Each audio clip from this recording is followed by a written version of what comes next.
This lecture is about lists in Scala. This is the syntax for creating lists in Scala. We learned that an expression of this form automatically expanded to e dot apply method with argument e prime. So therefore, this expression automatically expanded to list dot apply with argument 1 to 3, where this list is the companion object of a class list. To create an empty list, you can use this expression, or alternatively, you can use this object nil. This nil has a type list of nothing, and list is covariant for each type, each argument type, so we have this subtyping relation for any type T, which means that nil can be used for an empty list for any list. Another way to create a list in Scala is by exploiting this cons operator, just like in functional programming. So this cons operator is right associative. So for example, we see this cons operator on both sides of this expression 3. And 3 is right associative, so it prefers to be associated with this cons operator on the right side instead of the left one. So this is so 3 prefers to be associated with this the expression on the right side. So we can imagine that there are parentheses over here.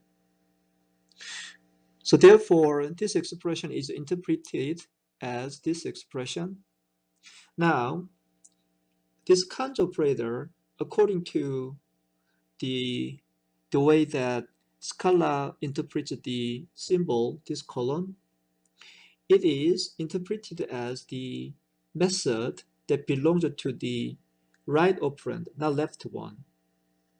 So 3.nil is interpreted as nil applied to with method cons with argument 3. So 3 comes here and nil comes here.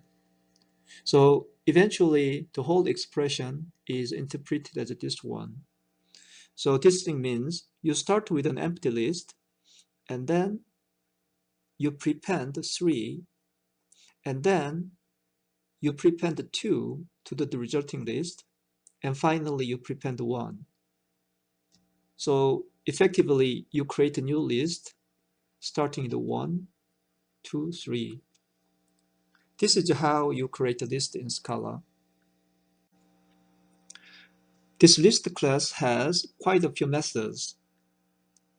So these are some of the popular methods that you can find in the list class. For example, this length method returns the length of the list, and this method returns the last element, and this returns the initial element. And you can take the first n element of the list, and you can drop the first n element.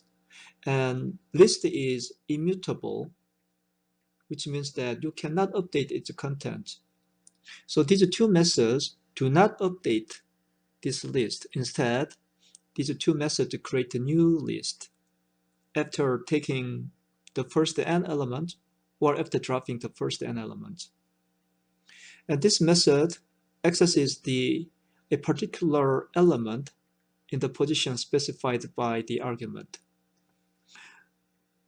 And this method concatenates two lists, and this method reverses, and this method updates the element and the given position. And this method returns a Boolean value specifying whether this list contains this element x. This example shows how to create the pairs in Scala. In this example, we create a pair of an integer and a string. And you can also perform directly pattern matching against a pair using the keyword val. In this example, pair has an integer and a string. So the first variable inside this pattern, num, is bounded to the integer, and the second variable, string, is bounded to the string from the pair. The syntax is quite similar to OCaml programming. This is an example of creating pairs and performing pattern matching against the pair in OCaml. Tuples are internally created with the case class tuple n, such as tuple 2 for pairs, tuple 3 for triples, and tuple 4, and so on. So for example, here we create a tuple of 4 elements, and internally we create an instance of case class tuple 4. And we can access each element using these accessor methods. One thing that we would like to remember about tuples is tuple 2, or for pairs such as this example, tuple 2 is specialized for primitive types. This is the part of the definition of case class tuple 2. We see that its first type parameter is specialized for these primitive types. And the second type parameter is also specialized for these primitive types. What that means is that if the first and the second type parameters are these primitive types, Scala represents tuples using very small compact representation. Normally, if you have tuple 2 with type A and B, you represent this tuple first by creating an object with two fields, let's say x and y, and this x is going to point to another object of type A, and the second field y is going to point to another object of type B.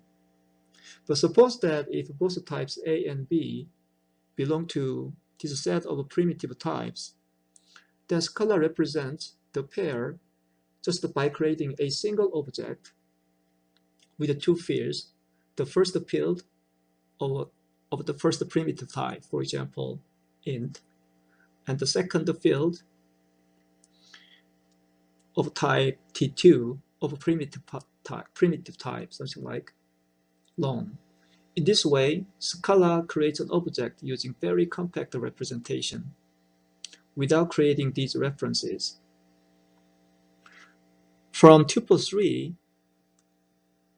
these case classes are not specialized for primitive types. Let's discuss the implicit construct in Scala.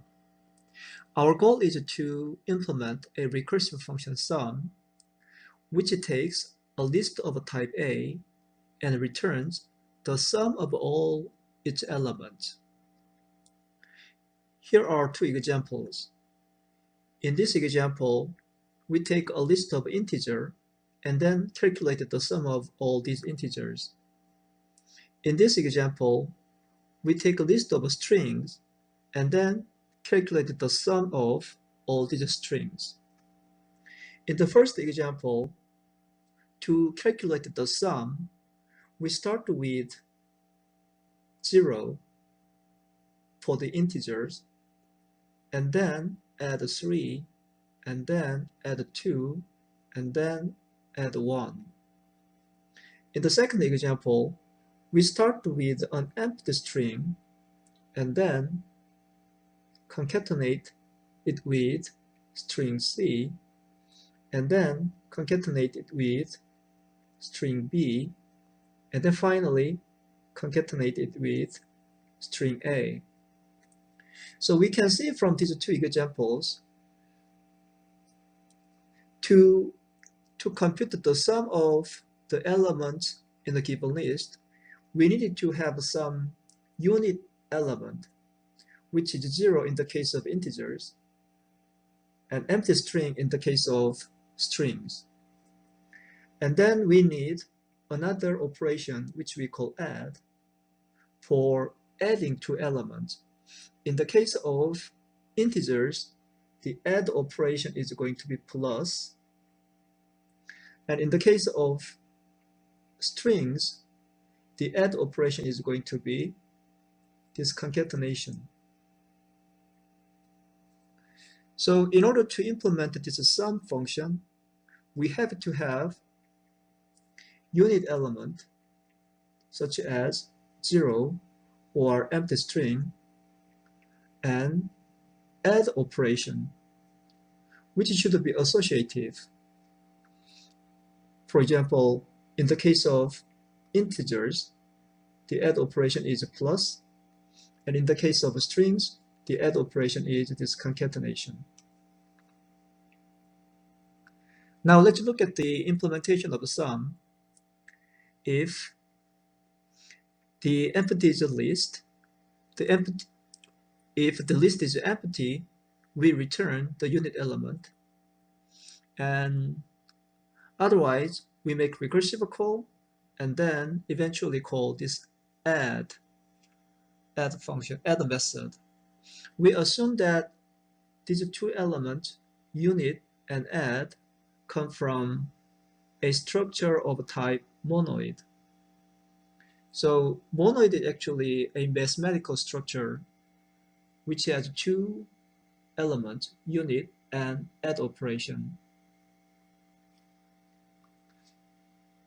The problem here is the definition of this function sum requires a second argument of type monoid. But in these examples, the second argument is missing. So the scala should provide an argument of type monoid by itself. And the question is, how do we exploit implicit so that scala provides the second argument of type monoid automatically for programmers?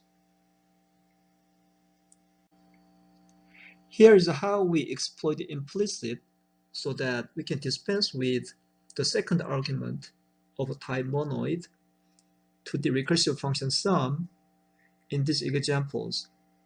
Here, we are supposed to provide an argument of type monoid int, but the argument is missing.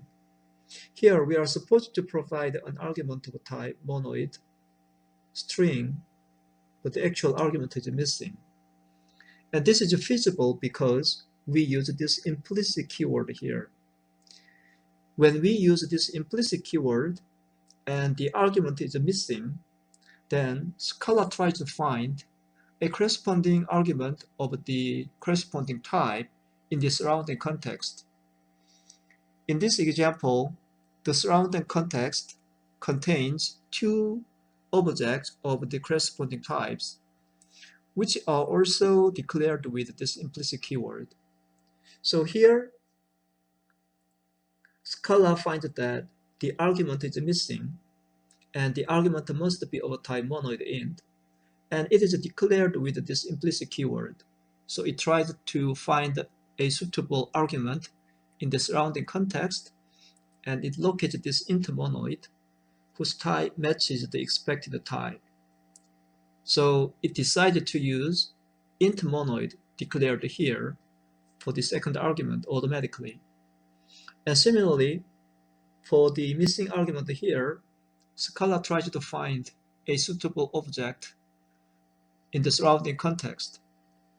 And here we find string monoid of the corresponding type declared with the implicit keyword. So Scala decided to substitute the string monoid for the second argument. In this way, the programmer can dispense with the argument. Still, Scala can complete executing this program. That's how we use this implicit. Here are some thoughts on implicit.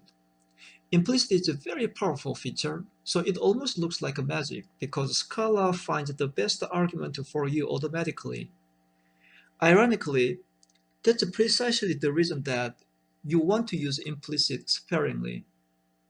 If you make extensive use of implicit in your code, it will make your code very hard to read. You may not be able to read your own code 1 week after you write it, so be careful when you decided to use implicit. But there are several cases when it is safe to use implicit.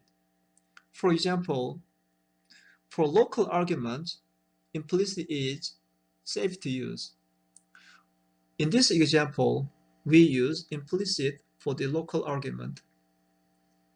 It is safe to use implicit here because from the context, it's clear which execution will be substituted for this argument because inside the same class, inside the same class, we have an execution context here. So the user can immediately locate the execution context to be substituted for this argument. And also, it's safe to use implicit when you are designing your own libraries. Scala provides many high-order functions defined on list. You want to familiarize yourself with these high-order functions as a part of functional programming. Here are a few examples: map function, filter function, and partition. You can simplify this anonymous function into underscore times a factor, and this one into underscore greater than 0. And here's an example of calling reduce left. You can simplify this anonymous function into this one, where the first underscore corresponds to x, and the second underscore corresponds to y.